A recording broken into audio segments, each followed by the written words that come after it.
វីដេអូនេះនឹងបង្រៀនអ្នកទាំងអស់គ្នាអំពីការកំណត់ក្រដាស A4 ជាសង់ទីម៉ែត្រអញ្ចឹង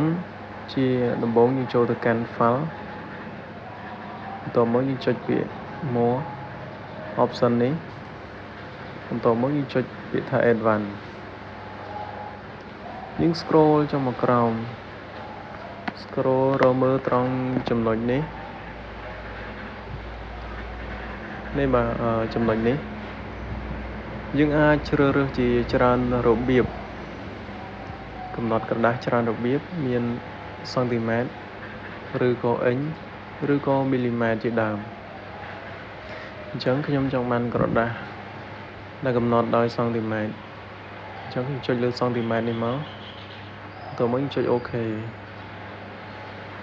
បាទបន្ទាប់មកយើងចុចទៅកាន់កន្លែង layout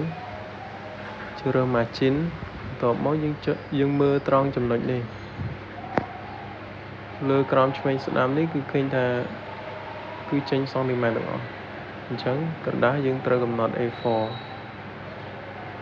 បាទនេះជារបៀបនៃការកំណត់ក្រដាសឲ្យចេញជាសង់ទីម៉ែត្រ